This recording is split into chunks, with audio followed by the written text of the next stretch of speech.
Hello everyone, আরো একটি anime এক্সপ্লেনেশনের ভিডিওতে তোমাদের সবাইকে স্বাগত। আজ আমরা দেখব who made me a princess এর 8 নম্বর এপিসোডের এক্সপ্লেনেশন। তো আর দেরি না করে চলো শুরু করা যাক আজকের এপিসোড। গল্পের শুরুতে আমরা দেখতে পাই ছোট্ট অ্যাথানাসিয়াকে। সে আরাম করে সোফার উপর বসে আছে আর নিজের ম্যাজিক ব্যবহার করে সামনে রাখা কাপটাকে নিজের দিকে টেনে আনার চেষ্টা করছে। কিছুক্ষণ মনোযোগ দিয়ে চেষ্টা করার পর অবশেষে ম্যাজিকের মাধ্যমে কাপটা তার হাতে চলে আসে। এই দৃশ্য দেখে অ্যাথানাসিয়া খুশিতে মুচকি হেসে লুকাসকে বলে, তুমি দেখেছো আমি এইমাত্র ম্যাজিকের সাহায্যে কাপটা তুলে ফেলেছি। লুকাস একটু গম্ভীর ভাব নিয়ে উত্তর দেয়, দেখেছি, স্বীকার করতেই হবে, তুমি সত্যিই একটা জিনিয়াস। এত অল্প সময়ে এই লেভেলের ম্যাজিক শেখা একেবারেই ইম্পসিবল, কিন্তু তুমি সেটা করেই দেখিয়েছো। এরপর লুকাস সামান্য অ্যাটিটিউড দেখিয়ে বলে, যাই হোক, এই ম্যাজিকটার পুরো ক্রেডিট কিন্তু আমার পাওয়া উচিত, কারণ আমিই তোমাকে এটা শিখিয়েছি, আর একজন মহান জাদুকরের কাছ থেকে শিখছো বলেই তুমি এত দ্রুত পারছো, না হলে এ ধরনের ম্যাজিক শেখা তোমার পক্ষে সম্ভবই হতো না।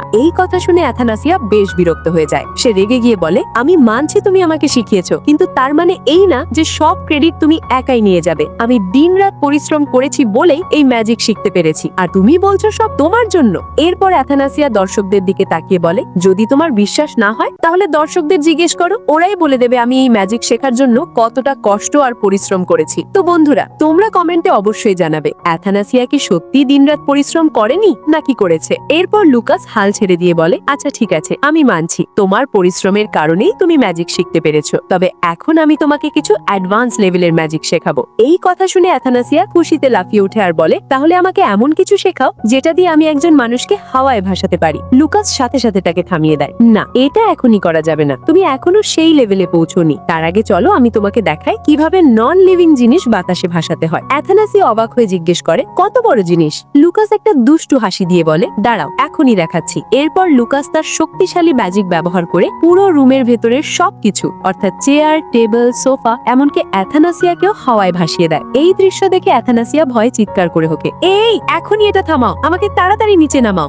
লুকাস তাকে নিচে নামিয়ে দিয়ে মজা করে বলে, এখন বলো আমার ম্যাজিকটা কেমন লাগলো? ইমপ্রেসড হয়েছে তো? অ্যাথানাসিয়া তখনও একটু ঘোরের মধ্যে থেকেই উত্তর দেয়, হ্যাঁ, অনেক ভালো, মানে তোমার কাছ থেকে যেরকম আশা করেছিলাম ঠিক সেরকমই। এরপর লুকাস একটা কাপ নিয়ে নিশ্চিন্তে চা খেতে থাকে। এই দৃশ্য দেখে অ্যাথানাসিয়া আবার বিরক্ত হয়ে বলে, এই যে তুমি যেটাতে চা খাচ্ছ ওটা আমার কাপ, এখনই ওটা নামাও। আর এখান থেকে আবার শুরু হয়ে যায় তাদের সেই চিরচেনা মিষ্টি ঝগড়া, যেটা দেখতে আমাদেরও ভীষণ ভালো লাগে। কিছুক্ষণ পর অ্যাথানাসিয়া লুকাসকে জিজ্ঞেস করে, তুমি কি আমাকে ডিউকের ছেলে ইজিকিয়েলের বাসায় নিয়ে যেতে পারবে, ঠিক আগেরবার যেভাবে নিয়ে গিয়েছিলে? এই কথা শুনে লুকাস একটু জেলাস ফিল করে বলে, কেন, আবার ওই ছেলেটার কথা মনে পড়ছে নাকি ওর জন্য তোমার মনে কিছু ফিলিংস কাজ করছে? অ্যাথানাসিয়া তাড়াতাড়ি অস্বীকার করে বলে, আরে না না, এসব কি বলছো? আসলে সেদিন তুমি আমাকে হঠাৎ রাজপ্রাসাদে ফিরিয়ে আনেছিলে, তাই আমি ইজিকিয়েলকে ঠিকমতো বিদায় জানাতে পারিনি, সেই কারণেই আমার খুব খারাপ লাগছে। লুকাস সরাসরি বলে দেয়, দেখো, এইসব ফালতু কাজে আমি আমার ম্যাজিক অপচয় করতে পারবো না। এমনিতেই একটা দুর্ঘটনার কারণে আমার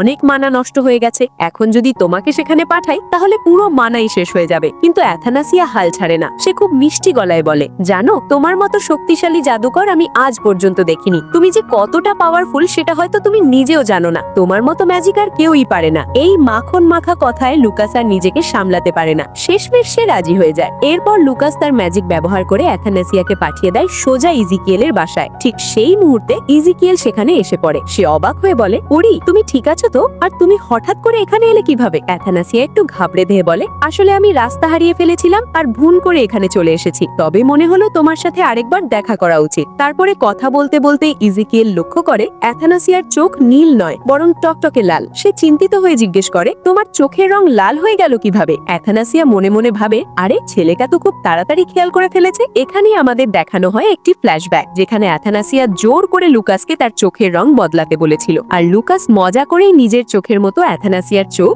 লাল রং করে দিয়েছিল। এরপর ইজিকিয়েল জিজ্ঞেস করে, তা তুমি কি মনে আবার এখানে এসেছো? অ্যাথানাসিয়া শান্ত গলায় বলে, গতবার আমি তোমাকে বিদায় না জানিয়েই চলে গিয়েছিলাম, সেটা আমার একদম ভালো লাগেনি, তাই এবার ঠিকভাবে গুড বাই বলতে এসেছি। ঠিক তখনই দরজার বাইরে থেকে জ্যানেটের কণ্ঠ ভেসে ওঠে এবং ইজিকিয়েলকে ডাকতে শুরু করে। ইজিকিয়েল দরজাটা খুলে বলে, আমাকে মাফ করবে, আমি আসলে কিছু জিনিস প্যাকেজিং করছিলাম, তোমার কি কোনো প্রয়োজন? জ্যানেট ধীরে ধীরে তার হাতে থাকা বইটা এগিয়ে দিয়ে বলে, তুমি কি আমাকে এটা পড়ে শোনাতে পারবে? এই কথা শুনে ইজিকিয়েল একটু অবাক হয়ে যায়। সে বলে, কিন্তু আমরা তো কয়েকদিন আগেই এই বইটা একসাথে শেষ করেছি, তাহলে এখন আবার পড়তে বলছো কেন? এই কথাটা শোনা মাত্রই ছোট্ট জ্যানেটের মন খুব খারাপ হয়ে যায়। সে আর কিছু বলে না, শুধু চুপচাপ সেখানে দাঁড়িয়ে থাকে। আসলে আসলে জ্যানেটের উদ্দেশ্য ছিল ইজেকিয়েলের সাথে আরো একটু বেশি সময় কাটানো। এই পুরো দৃশ্যটা আথানাসিয়া পর্দার আড়াল থেকে লুকিয়ে লুকিয়ে দেখছিল। সে মনে মনে ভাবে, এই মেয়েটা শুধু ইজেকিয়েলের সাথে একটু সময় কাটাতে চায়। আমার মনে হয় ও ইজেকিয়েলকে সত্যিই খুব ভালোবাসে, কিন্তু ইজেকিয়েল ওকে এভাবে ইগনোর করছে কেন? ঠিক তখনই জ্যানেট সন্দেহ ভরা কণ্ঠে বলে, তোমার ঘরের ভেতরে কি কেউ আছে? তুমি কি আমার সাথে মিথ্যে কথা বলছো? আমি তো এর আগেও অনেকবার তোমার ঘরে এসেছি, কিন্তু তুমি কখনো এমন ব্যবহার করনি। সত্যি করে বলো তো, তুমি কি আমার কাছ থেকে কিছু লুকাচ্ছ?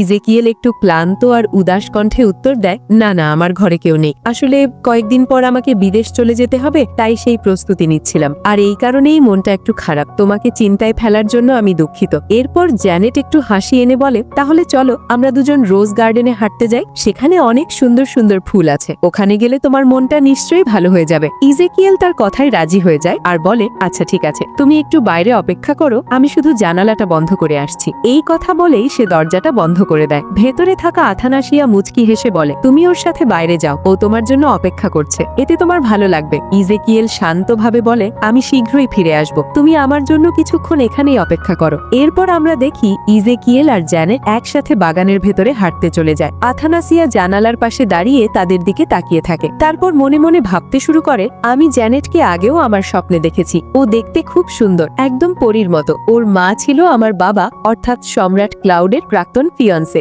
যখন জ্যানেটের মা জানতে পারেন সম্রাট ক্লাউড ওবেলিয়ার সাম্রাজ্যের রাজা হতে পারবেন না, ঠিক তখনই তিনি বাবার সাথে তার এঙ্গেজমেন্ট ভেঙে রাজপ্রাসাদ ছেড়ে চলে যান। কিন্তু ভাগ্যের পরিহাসে কিছুদিন পরেই হঠাৎ করেই সম্রাট ক্লাউডকে ওবেলিয়ার সাম্রাজ্যের রাজা বানিয়ে দেওয়া হয়। এই খবর শুনে জ্যানেটের মা আবার সম্রাটের কাছে ফিরে আসতে চান, কিন্তু বাবা তাকে ফিরিয়ে নিতে অস্বীকার করেন। এর কিছুদিন পর জ্যানেট একটি রত্নখচিত চোখওয়ালা সন্তানের জন্ম দেন, যাকে দেখতে একদম আমার মতোই লাগছিল। আর জ্যানেটকে জন্ম দেওয়ার পরপরই তার মা এই পৃথিবী ছেড়ে চলে যান। এরপর জ্যানেটকে লালন পালন করেন ইজেকিয়েলের বাবা, অর্থাৎ ডিউক অ্যালফিয়াস। ডিউকের তত্ত্বাবধানে বড় হয়ে জ্যানেট ভবিষ্যতে একজন সুন্দরী মার্জিত মেয়ে হয়ে ওঠে, যাকে সবাই পরি বলে ডাকত। আথানাসিয়া আরো ভাবে, ভবিষ্যতের নভেল অনুযায়ী জ্যানেট একসময় সম্রাট ক্লাউডের নজরে আসে। বাবা তাকে নিজের মেয়ের মতোই ভালোবাসেন আর আদর করে বড় করেন, আর এভাবেই জ্যানেট একসময় ওবেলিয়ার সাম্রাজ্যের রানী হয়ে ওঠে। আর অন্যদিকে আমাকে সবাই ঘৃণার চোখে দেখত,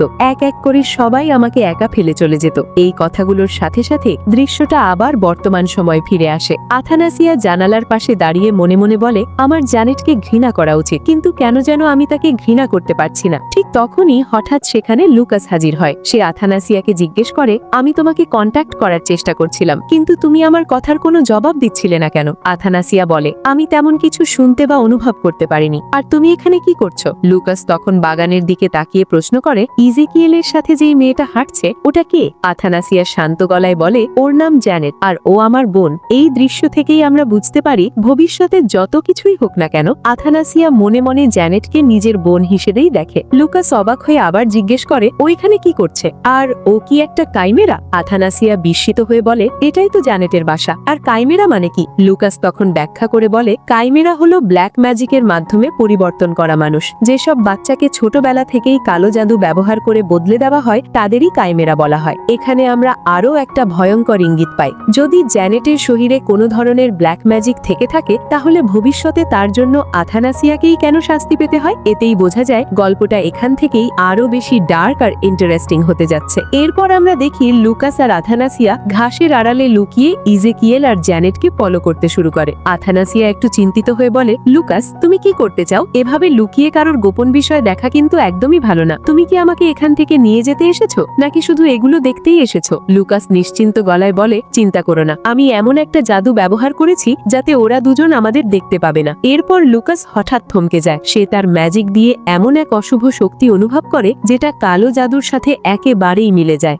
সে ধীরে ধীরে গম্ভীর কণ্ঠে বলে ওঠে, এই মেয়েটার ম্যাজিক্যাল এনার্জির তরঙ্গদৈর্ঘ্য সাম্রাজ্যবাদী রাজপ্রাসাদের মতো নয়। ওর শরীর থেকে যে ম্যাজিক্যাল এনার্জি বেরোচ্ছে সেটা অন্য এক ধরনের এনার্জির সাথে মিশে আছে। এই কথা শুনে ছোট্ট অ্যাথানেসিয়া রেগে যায়। দৃঢ় কণ্ঠে সে বলে, তুমি ওর সম্পর্কে কিছুই না জেনেই কিভাবে এমন খারাপ কথা বলতে পারো? তুমি সবসময় অন্যদের সন্দেহের চোখে দেখো। লুকাস হালকা করে মুচকি হাসে, তারপর শান্ত গলায় বলে, একটা জিনিস কি তুমি লক্ষ্য করেছো? তোমার আর জেনেটের মধ্যে খুব বেশি পার্থক্য নেই। তোমার তোমার চোখের রং যেমন টকটকে নীল, ঠিক তেমনই ওর চোখের রঙও নীল। তাহলে বলো তো, তুমি কি ওকে নিজের বোন হিসাবে মানো? এই প্রশ্ন শুনে অ্যাথানেসিয়া একটু থমকে যায়। কিছুক্ষণ চুপ থেকে সে বলে, এই ব্যাপারে আমার কোনো আইডিয়া নেই। সবকিছুই নির্ভর করছে আমার বাবার ওপর। যদি সম্রাট ক্লাউড তাকে নিজের মেয়ে হিসাবে মেনে নেন, তাহলে আমিও তাকে আমার বোন হিসাবে মেনে নেব। এরপর দৃশ্য পাল্টে যায়। আমরা দেখি ইজেকিয়াল জেনেটের জন্য পিয়ানো বাজাচ্ছে। পিয়ানোর প্রতিটি সুর এতটাই সুন্দর আর মধুর যে চারপাশে এক অদ্ভুত শান্ত পরিবেশ তৈরি হয়।